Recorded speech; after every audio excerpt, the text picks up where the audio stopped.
Olá pessoal, tudo bom com vocês? Eu sou o professor Luciano Júnior, professor de História.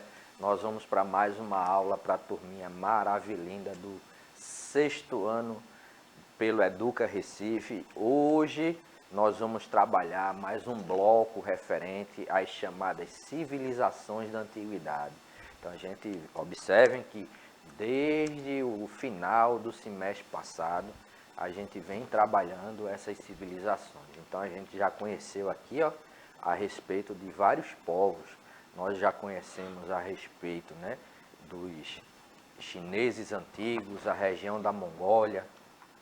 Nós já estudamos aqui a respeito da região do Japão antigo, Egito, Mesopotâmia, já estudamos os fenícios, os hebreus, e hoje nós vamos falar sobre uma das civilizações da antiguidade chamada de antiguidade oriental, que será a civilização persa.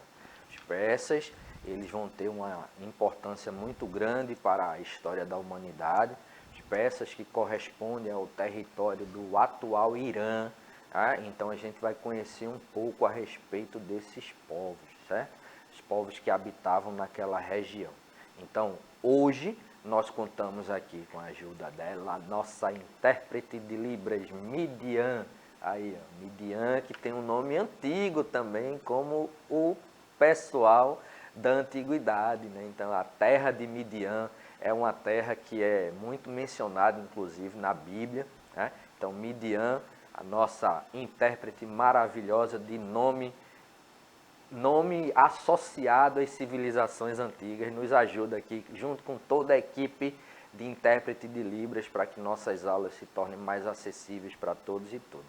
Então, essa aula que está sendo gravada nesse momento, né, e transmitida aí para vocês, ela é reprisada também no próximo turno, e vocês podem acompanhar também as nossas aulas pelo canal do YouTube do Educa Recife, e pelo aplicativo do Educa Recife, que é a nossa produção maravilhosa também aí, composta do meu xará Juninho e do meu amigo Jonas. Já jogou o QR Code aqui no canto, ó. Aponta o celular para o QR Code, baixa o aplicativo do Educa Recife e assistam às aulas com a sua internet financiada. Não gasta nada do seu pacote de dados móveis de internet. Não é isso, professora Carla, que está comigo hoje, minha amiga maravilhinda. Muito obrigada, professor Luciano. Olá, sexto ano, tudo bom? Que bom estar aqui com vocês, né? Quanto tempo. Obrigada, professor Luciano, pelo convite. E é isso mesmo, ó. Só não assiste quem não quer, né? Internet financiada, YouTube, televisão, Educa Recife. Então, a gente está aqui para levar até você a aula. Então, aproveita que essa aula vai ser massa. E qualquer coisa, eu estou aqui no chat. Vocês sabem que é só mandar um recadinho, mandar um sinal de fumaça, ou então só um oi mesmo, e eu respondo. É isso aí. Então, nós vamos começar a nossa aula revendo o que a gente estudou na aula passada.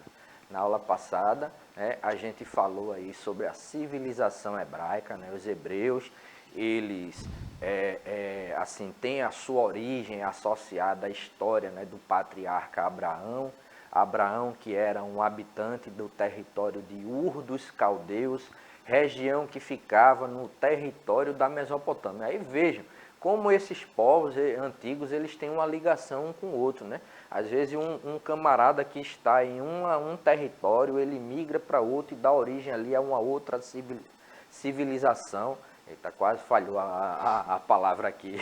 Respirei de menos. Então, nesse sentido, né, a gente estudou, viu, né, que os hebreus, né, eles vão ser importantes porque vão introduzir para a história da humanidade o monoteísmo religioso, ou seja, a crença em um único Deus.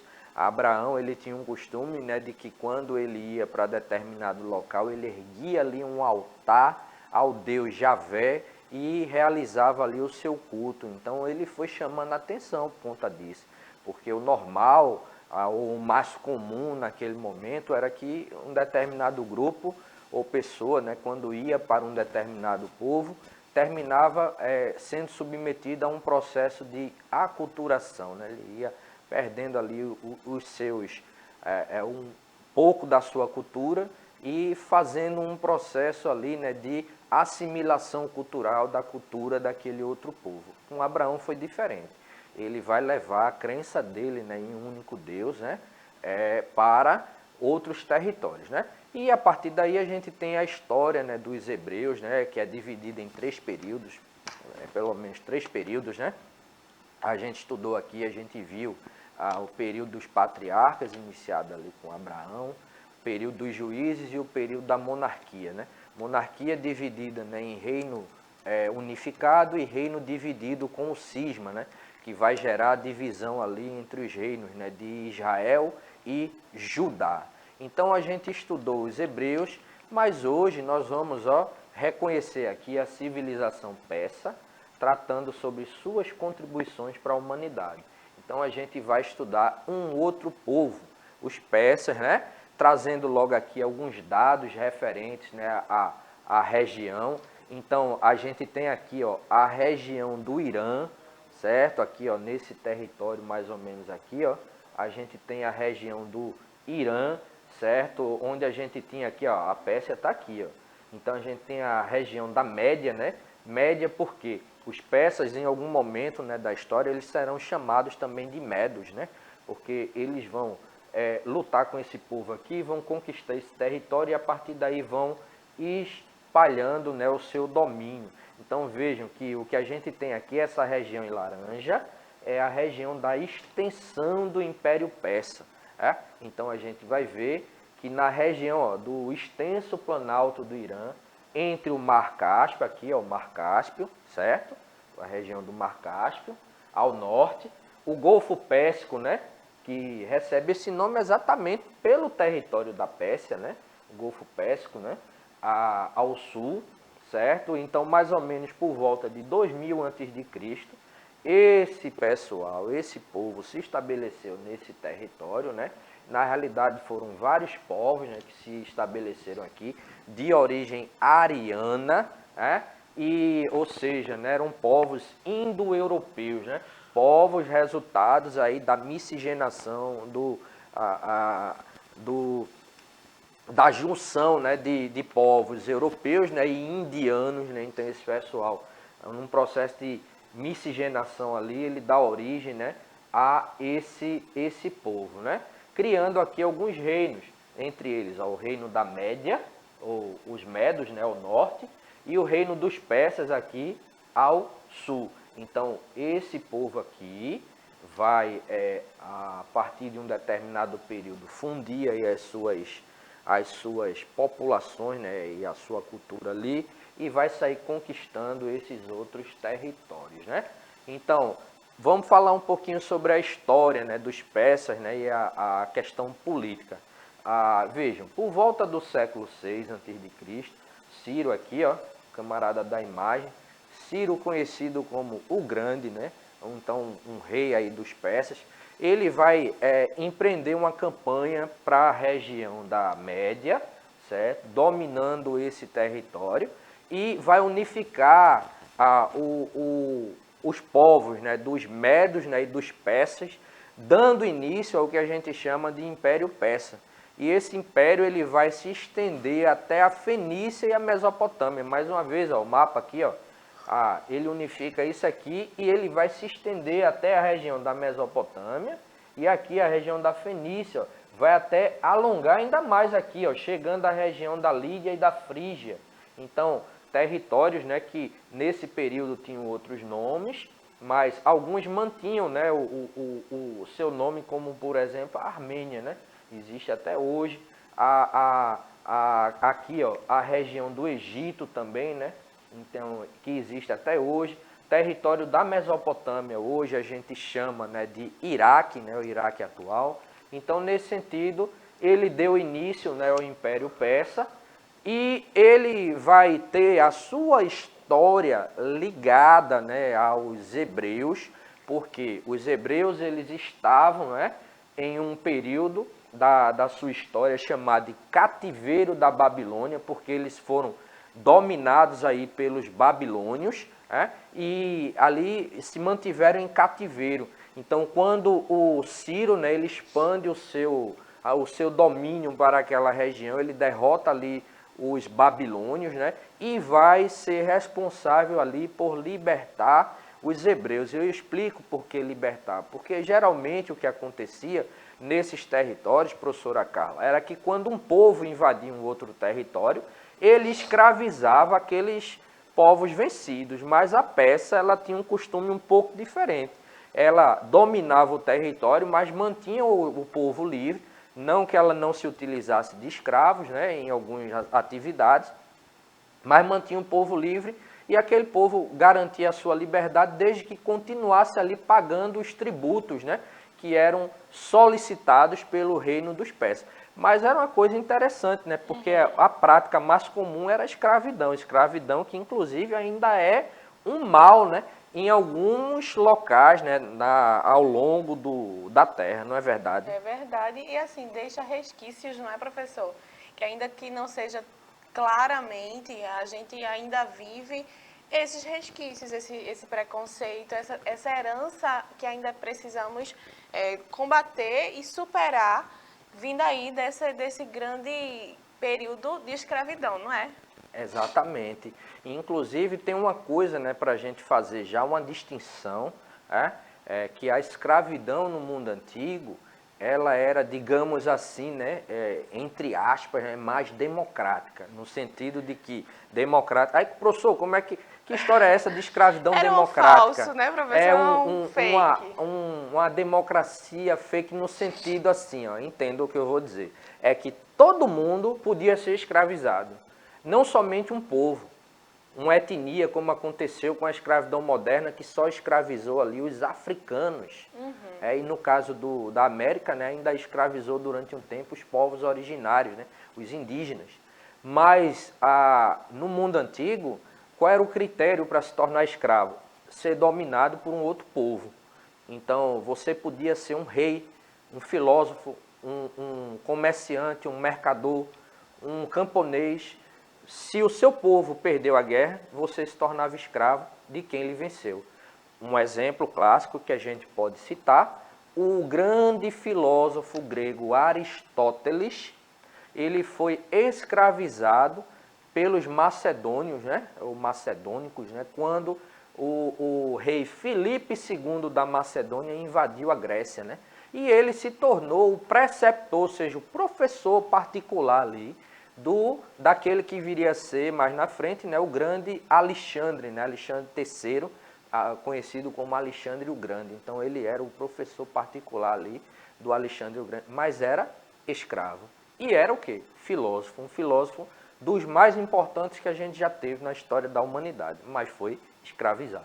Então, o filho de Ciro, né, Cambises, né, ele vai continuar o processo de conquista do pai, dominando a região do Egito. Então, voltando para o mapa, a gente tem aqui, ó, Ciro ele vem até a região da Mesopotâmia, liberta os hebreus, né, domina a região dos caldeus, mas depois dele, ó, Cambises continua vindo mais para o oeste, né? Então, e mais na frente a gente vai ter, né, a sucessão, porque o que é que acontecia, né? Esses impérios, eles tinham suas dinastias, né? Então, pai governava, morreu, assumiu o filho, assumiu o neto, o bisneto e assim ia. Então, no caso, Dario, primeiro, certo? Vai ser o imperador sob o qual, né, no seu reinado, o Império Persa ele atinge o auge, né, o máximo da sua expansão, né? E ele vai estender a sua dominação até parte da Índia. Então, voltando para o mapa, se Ciro e Cambises, né, caminharam para o oeste, né, o Dario ele vai caminhar para o leste, né, então vai dominar aqui, ó, parte do território, né, da Índia, ok? Mas esse território aqui, ó. Então, nesse sentido, o que a gente vai observar é que Dario ele estende, né, o império ao máximo da sua expansão, mas para administrar todo esse território, ele vai estabelecer uma técnica aí de governança, né, que é dividir o território em regiões. Vejam, o Brasil ele é dividido em regiões, né? Nós temos 5, né? Se a gente leva em consideração a classificação aí, tomando como base as regiões do IBGE, né? Então, o Nordeste, o Centro-Oeste, o Norte, Sul e Sudeste, né? Porque a gente também tem a questão da divisão geoeconômica, mas isso o professor Gilson ele explica melhor para vocês. Então, nesse sentido, ele dividiu o império em regiões chamadas de satrápias, né, ou satrapias, né? E o governador de cada região daquela era chamado de sátrapa, certo? Aqui a gente tem uma imagem de uma moeda, certo? Que foi utilizada, né, por Dario, porque ele cria, para tentar facilitar também a administração, ele cria um sistema de pesos e medidas ali, normatizado, e institui aí essa moeda que vai ser o dárico, né? Então os sátrapas eram fiscalizados por funcionários imperiais que eram chamados, né, de olhos e ouvidos do rei. Então o sátrapa governava, mas ele era fiscalizado, né? Que se ele fizesse alguma coisa ali diferente do que o rei ele decretou, ele perdia o poder ali e podia inclusive perder a vida, né, por traição. Aí vê, Dario, né, ele estabeleceu grandes avanços aí, ó, comerciais, cunhando aí, ó, que eu falei, ó, o dárico aqui, ó, a moeda única, interligando, né, várias regiões do império por um sistema de estradas bem eficiente. Vejam, se a gente tivesse, né, que comparar, por exemplo, com estruturas que a gente tem hoje na nossa sociedade, a gente pode dizer que Dario foi o responsável por criar as chamadas BRs, né, da antiguidade. Então, a gente tem as nossas rodovias, né, que são as BR, né, porque são rodovias federais, aí BR aí de Brasil, diferente das estaduais, que no caso nosso, por exemplo, a gente chama de PE, né, que é Pernambuco, né. Então, nesse sentido, a gente diria, né, que Dario ele foi o camarada que criou o primeiro sistema, né, de rodovias, né, as BRs da antiguidade, né? Então é já uma contribuição aí, ó, dos persas, né, para a história da humanidade. E adotou um idioma único nos documentos oficiais, né, criando também aí um sistema de correios. Ó, vê quanta contribuição, tá vendo, professora? Então, ó, moeda única, certo? Então, quando a gente fala hoje, por exemplo, União Europeia, aí a gente tem, né, na União Europeia a moeda única que é o euro. Ok? Então, o dárico ele poderia ser comparado em termos de sentido ao euro, né, da atualidade, porque ele era uma moeda que era utilizada em todo o império. E o império envolvia vários territórios com povos diferentes, né, que foram conquistados. Então, nesse sentido, adotam um idioma único para quê? Para facilitar as relações comerciais. Então, nesse sentido, a gente pode considerar, inclusive, o Dario, né, como um dos principais aí, governantes, né, da Pérsia, por toda essa questão, né, de contribuições que ele trouxe. E esse sistema de correios era engraçado, né? Ele pegava ali as estradas, né, principais, né, que foram construídas, tinham pontos ali, né, de interceptação de mensagem. Então ele pegava um cavaleiro, né, que era o carteiro antigo, né, entregava a mensagem, ele ia até um território, passava a mensagem para outro que ia até o território, e eles conseguiam, com esse sistema, né, de cavaleiros ali, levando as mensagens, varrerem toda a extensão do império, ou seja, chegar de uma ponta a outra em, no máximo, 28 dias. Né? Então, imagine uma região, ele pegar quase toda a extensão da Ásia, né, de um ponto da Ásia até um outro ponto da Europa, fazendo isso a cavalo, usando estradas, né, construídas naquele período, e isso levava algo em torno de 28 dias, né, para que a mensagem ela chegasse de uma ponta a outra. Então foi um sistema muito avançado, né, para a época, ok? Aí aqui, ó, aqui a gente tem o território, onde a gente tem o antigo Império Persa, né, com todas as satrápias, né, divididas aqui, ó. Então toda a extensão, vejam, a Pérsia, né, a Pártia, né, a Média. Aqui, ó, a gente tem a Índia, a região da Índia aqui, ó, nesse período. Então, parte do território da Índia foi dominado, certo? Aqui, ó, a gente tem a região da Síria, né, a Lídia, a Capadócia, né? Então, nesse sentido, a gente tem aí a extensão do Império. Aí, vejam, com o objetivo de controlar o comércio, né, no Mar Egeu, o Mar Egeu ele está mais para cá, ok? Mais para a região de cá. Então, o que é que a gente vai ter? A gente tem aí, nesse sentido, né, os persas eles vão entrar em choque com os gregos, né?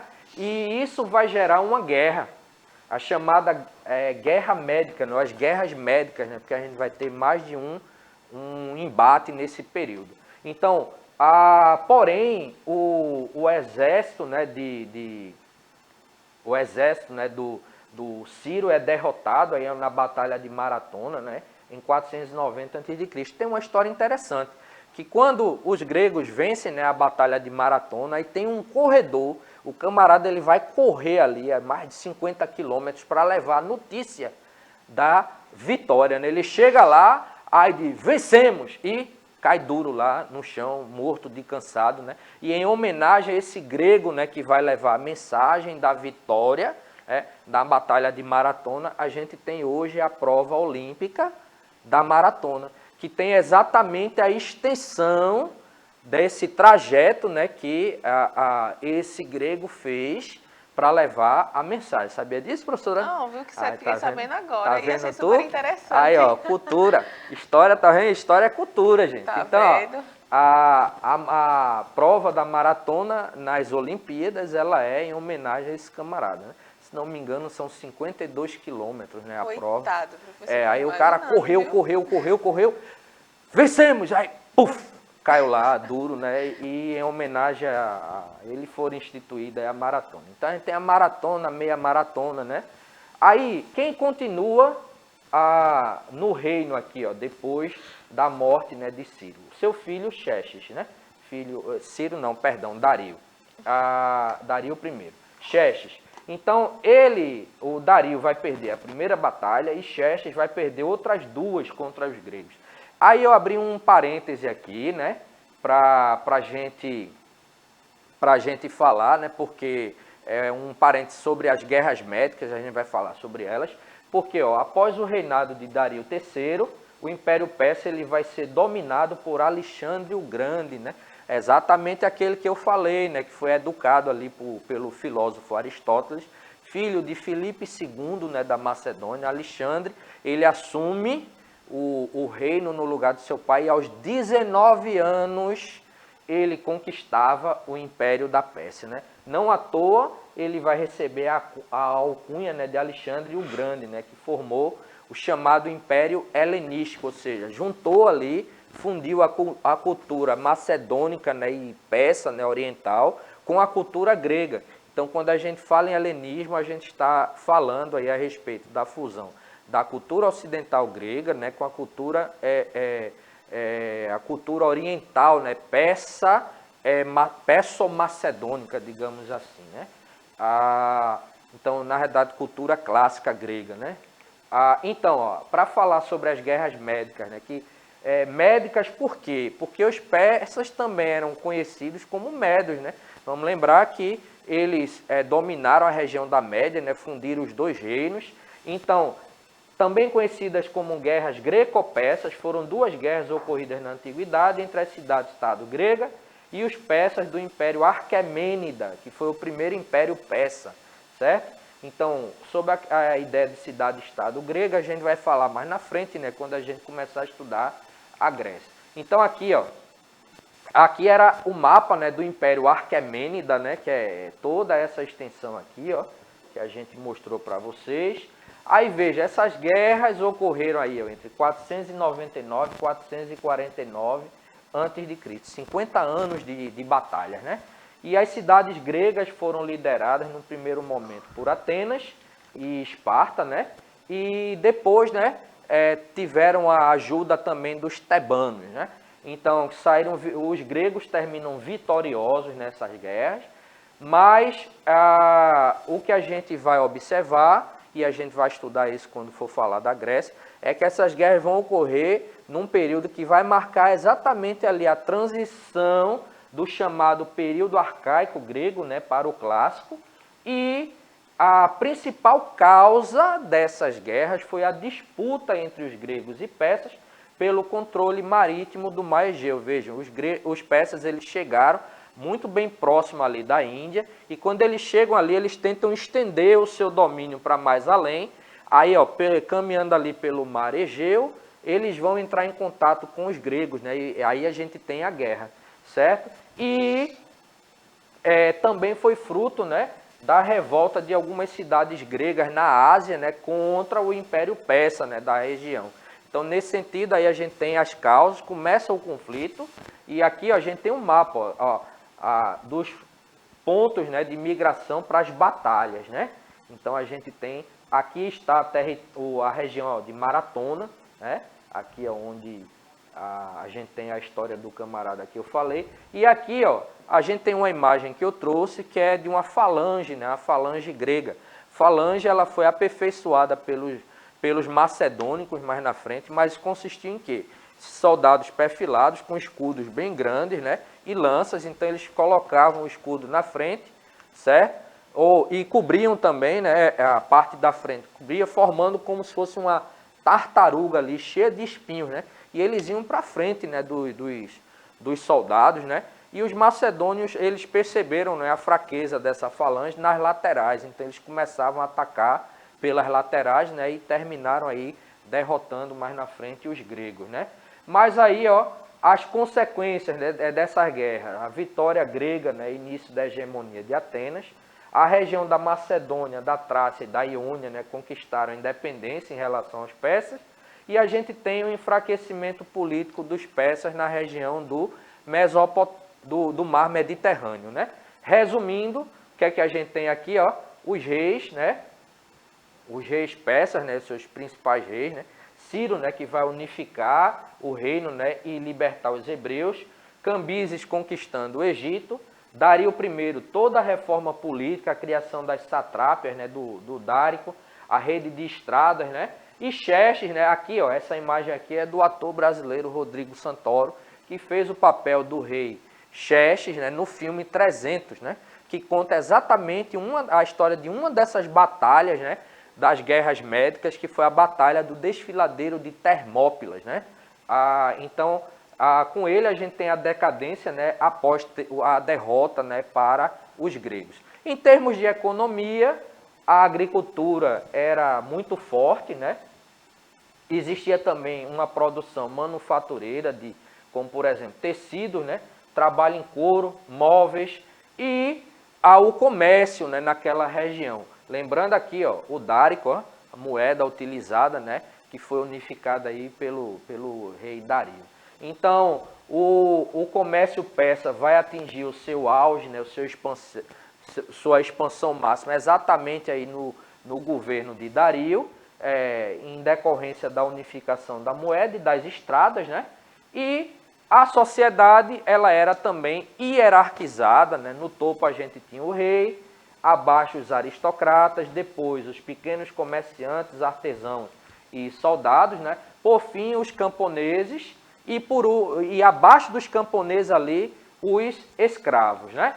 E finalizamos nossa aula somente falando um pouquinho, né, da questão da cultura, porque os persas eles vão introduzir, se os hebreus eles introduziram o monoteísmo religioso, os persas vão introduzir a ideia do dualismo religioso, onde para eles existiam duas divindades principais, uma do bem e uma do mal. Do bem, né, Hormuz Mazda, e a do mal, Arimã. Daí eles instituem, né, a partir dos estudos do personagem, né, o Zaratustra ou Zoroastro, uma religião chamada de Mazdeísmo, por conta da divindade principal, né, o Hormuz Mazda, ou de Zoroastrismo, né, por conta do seu fundador. Aqui, ó, as duas divindades. E, nesse sentido, né, o seu livro clássico seria o Zen de Avesta, né, com as bases dessa concepção religiosa entre de duas forças distintas, né? O bem e o mal. Então, é isso, gente. A gente tem, por fim, fica aí para vocês essa atividade. Aponta o celular para o QR Code e vocês vão ser direcionados para um vídeo complementar sobre o tema. É isso. Esgotamos, inclusive, nosso tempo. Tchau, tchau, pessoal. Até a nossa próxima aula. Carlinha? Tchau, gente. Até a próxima. Tchau, tchau, gente.